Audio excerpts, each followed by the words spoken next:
வணக்கம். நாம ரொம்ப அமைதியா வாழ்ந்துட்டு இருக்கிற இந்த பூமி உண்மையில ஒருபோதும் அமைதியா இருக்கிறதே இல்ல. நமக்கு கீழே நகரங்களையே நகர்த்துற, புதுசா மலைகளையே உருவாக்குற பிரம்மாண்டமான சக்திகள் வேலை செஞ்சுட்டே இருக்கு.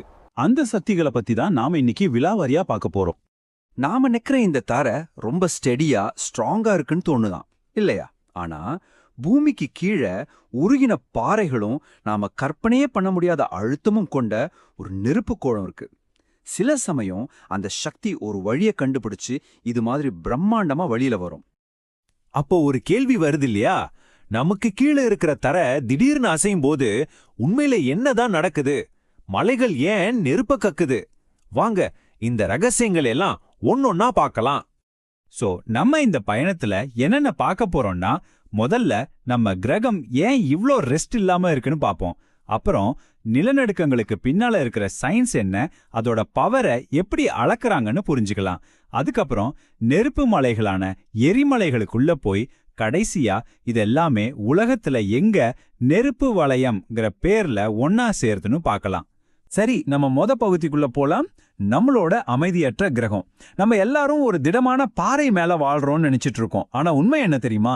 நாம தொடர்ந்து நகர்ந்துகிட்டே இருக்கிற பெரிய பெரிய தட்டுகள் மேல மிதந்துட்டு இருக்கோம். இந்த இயக்கம்தான், இதுதான் எல்லாத்துக்கும் ஆரம்ப புள்ளி.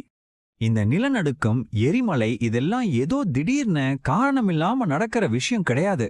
இதுக்கு பின்னாடி ஒரு பெரிய காரணம் இருக்கு. நம்ம பூமிக்கு உள்ளே இருக்கிற பயங்கரமான வெப்பமும் அழுத்தமும் வெளியே வர்றதுக்கான ஒரு வழிதான் இது. சிம்பிளா சொல்லணும்னா, ஒரு பாத்திரத்துல தண்ணி கொதிக்கும் போது மூடி ஆடும் இல்லையா? அதே மாதிரி தான் பூமி தனக்குள்ள இருக்கிற எக்ஸ்ட்ரா ஹீட்டை வெளியேற்றி தன்னை கூல் பண்ணிக்குது. சரி, இப்ப தரை அதிரும் போது என்ன நடக்குதுன்னு இன்னும் கொஞ்சம் டீப்பா பார்க்கலாம். சயின்ஸ் படி நிலநடுக்கம்னா இதுதான். இன்னும் சிம்பிளா சொல்லணும்னா, பூமிக்கு அடியில இருக்கிற பாறை தட்டுகள் ஒன்னோட ஒன்னு உரசும்போது அம்சமான எனர்ஜி ஸ்டோர் ஆகுது. ஒரு கட்டத்துல அந்த எனர்ஜியை அதால தாங்கவே முடியாது. அப்போ டமார்னு வெடிச்சு செதற மாதிரி அந்த எனர்ஜி ரிலீஸ் ஆகும். அந்த அதிர்வு தான் பூகம்பம். ஒரு நிலநடுக்கம் எங்கிருந்து தொடங்குதுன்னு புரிஞ்சிக்க இந்த படம் நமக்கு ரொம்ப ஹெல்ப் பண்ணும். இதுல ரெண்டு வார்த்தை ரொம்ப முக்கியம். ஒன்னு ஃபோக்கஸ், இன்னொன்னு எபிசென்டர். அது என்னன்னு இப்ப பார்க்கலாம். ஃபோக்கஸ், இதுதான் நிலநடுக்கத்தோட உண்மையான ஸ்டார்டிங் பாயிண்ட். பூமிக்கு பல கிலோமீட்டர் ஆழத்துல எங்க பாறைகள் முதல்ல உடைஞ்ச அந்த எனர்ஜி ரிலீஸ் ஆகுதோ அந்த புள்ளி தான் இது. எபிசென்டர், இந்த வார்த்தையை நாம நியூஸ்ல அடிக்கடி கேட்டிருப்போம் இல்லையா? பூகம்பத்தோட எபிசென்டர் இங்க இருக்குன்னு சொல்லுவாங்க. அது என்னன்னா, பூமிக்கு அடியில இருக்கிற அந்த ஃபோக்கஸ் பாயிண்ட்டுக்கு நேரா தரைக்கு மேல இருக்கிற இடம். எனர்ஜி இங்க இருந்து தான் எல்லா பக்கமும் பரவும். அதனாலதான் பொதுவா இங்க தான் அதிர்வும் சேதமும் ரொம்ப அதிகமா இருக்கும். இங்க ஒரு முக்கியமான பாயிண்ட் இருக்கு பாருங்க.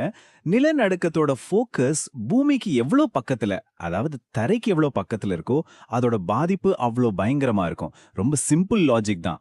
எனர்ஜி டிராவல் பண்ற தூரம் கம்மி இல்லையா? அதனால தான் உலகத்துல நடந்த பெரிய அழிவுகளை ஏற்படுத்தின நிலநடுக்கங்கள் எல்லாமே பெரும்பாலும் ஆழம் கம்மியான ஃபோக்கஸ்ல இருந்து தான் வந்திருக்கு. ஓகே, பூகம்பம் பிறந்தாச்சு. இப்போ அந்த எனர்ஜி எப்படி டிராவல் பண்ணுது? வாங்க இந்த நில அதிர்வு அலைகள்னு சொல்ற மெசஞ்சர்ஸை பத்தி பார்ப்போம். இந்த அலைகளை ரெண்டு பெரிய குடும்பமா பிரிச்சுக்கலாம். பாடி வேவ்ஸ், அதாவது உடல் அலைகள் பூமிக்கு உள்ளேயே பயணம் பண்ணும். சர்ஃபேஸ் வேவ்ஸ், அதாவது மேற்பரப்பு அலைகள் பேர்ல இருக்கிற மாதிரியே பூமிக்கு மேல மட்டும் பயணம் பண்ணும். வேகத்துல பாடி வேவ்ஸ் ஜெயிச்சாலும் டேமேஜ் பண்றதுல சர்ஃபேஸ் வேவ்ஸ் தான் கில்லி. முதல்ல வர்றது பி வேவ்ஸ், அதாவது பிரைமரி வேவ்ஸ். ஒரு நீளமான ஸ்ப்ரிங்க நீங்க அழுத்தி விட்டா அது எப்படி முன்னாடியும் பின்னாடியும் போயிட்டு வருமோ அதே மாதிரி தான் இந்த பி வேவ்ஸ் பாறைகளை அழுத்தியும் இழுத்தும் டிராவல் பண்ணுது. இதுல ஒரு ரொம்ப ரொம்ப முக்கியமான விஷயம் என்னன்னா, இந்த பி வேவ்ஸால தடிமமான பொருள், தண்ணி மாதிரி திரவம், ஏன் காத்து மாதிரி வாயுக்கள் வழியா கூட போக முடியும். இந்த பாயிண்ட நல்லா ஞாபகம் வச்சுக்கோங்க.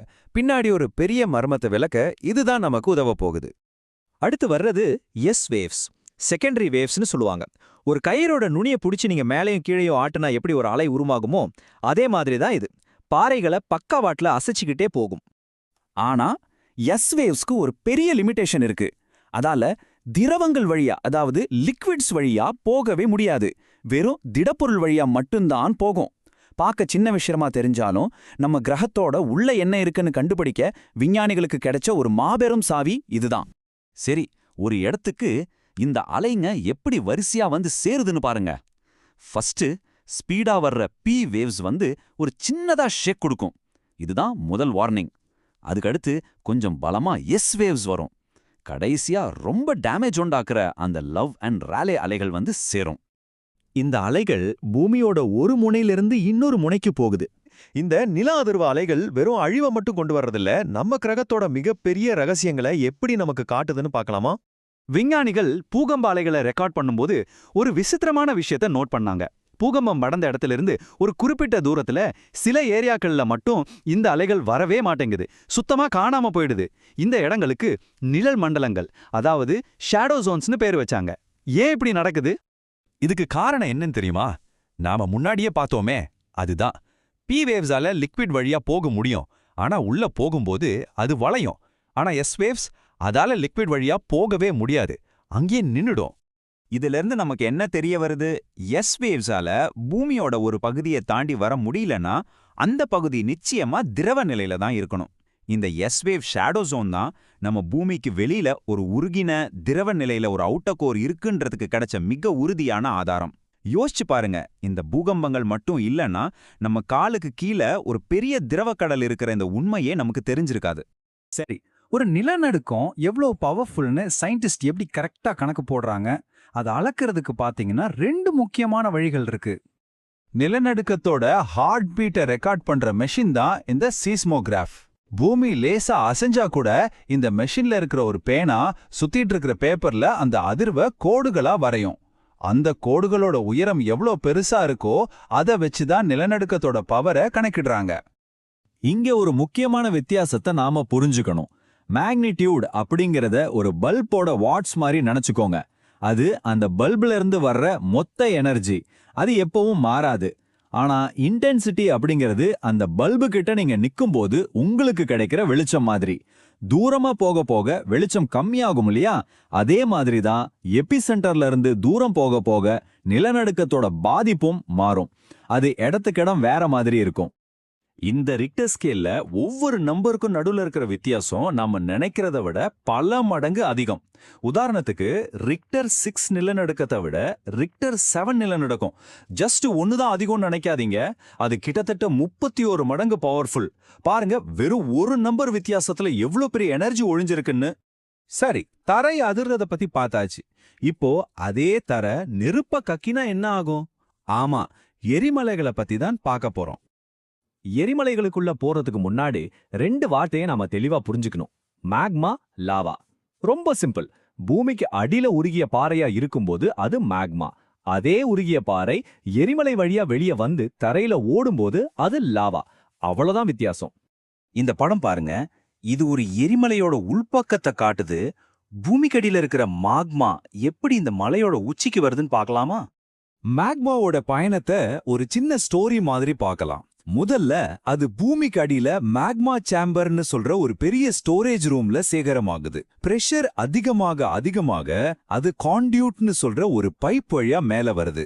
கடைசியா வெண்ட் அப்படிங்கிற ஒரு ஓப்பனிங் வழியா சீறிக்கிட்ட வெளியில பாயுது. அந்த பயங்கரமான வெடிப்புனால மலையோட உச்சியில உருவாகிற அந்த கிண்ணம் மாதிரி இருக்கிற பள்ளம் தான் கிரேட்டர். எல்லா எரிமலைகளும் எப்பவும் ஆக்டிவா இருக்கிறது இல்ல. சிலது இத்தாலியில இருக்கிற மவுண்ட் எட்னா மாதிரி அடிக்கடி வெடிச்சிட்டே இருக்கும், அதான் ஆக்டிவ் எரிமலை.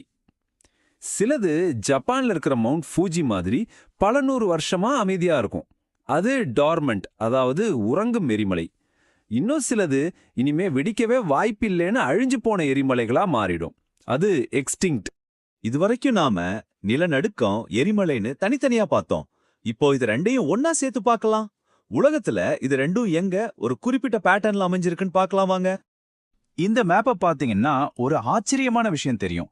உலகத்துல இருக்கிற எரிமலைகள்ல 75% பசிபிக் பெருங்கடலை சுத்தி ஒரு குதிரை லாடம் வடிவத்துல இருக்கு. இதுக்கு பேர் தான் பசிபிக் ரிங் ஆஃப் ஃபயர், அதாவது பசிபிக் நெருப்பு வளையம். ஏன் ஏன் இங்க மட்டும் இவ்வளவு எரிமலைகள்? ஏன்னா நம்ம பூமியோட மிகப்பெரிய டெக்டானிக் தட்டுகள் ஒன்னோட ஒன்னு சந்திக்கிற, உரசுற, ஒன்னுக்கு கீழே ஒன்னு போற இடம் இதுதான். அப்போ இந்த சக்திகள் நல்லதா கெட்டதா, அழிக்குதா உருவாக்குதா? பதில் ரெண்டுமே தான். ஒரு பக்கம் இது உயிருக்கு ஆபத்து, சுனாமி, மாசுபாடுன்னு பேரழிவை உண்டாக்குது. ஆனா இன்னொரு பக்கம் பாத்தீங்கன்னா இதுதான் புதுசா தீவுகளை உருவாக்குது, விவசாயத்துக்கு ரொம்ப வளமான மண்ணை கொடுக்குது, ஏன் பூமிக்கு அடியில இருந்து நமக்கு சுத்தமான ஜியோதெர்மல் எனர்ஜியும் தருது. அழிவும் ஆக்கமும் ஒன்னா சேர்ந்த ஒரு பிரம்மாண்டமான சக்தி இது. கடைசியா இந்த ஒரு கேள்வியோட நான் முடிச்சுக்கிறேன். புது உலகங்களை உருவாக்குற அதே சமயம் நம்ம நகரங்களை அச்சுறுத்துற இந்த பிரம்மாண்டமான சக்திகள் நம்மளோட எதிர்காலத்தை எப்படி மாத்தி அமைக்க போகுது, இது கூட நம்ம எப்படி பாதுகாப்பா வாழ பழகிக்க போறோங்கிறது தான் மனுஷங்க முன்னாடி இருக்கிற மிகப்பெரிய சவால்கள்ல ஒண்ணு.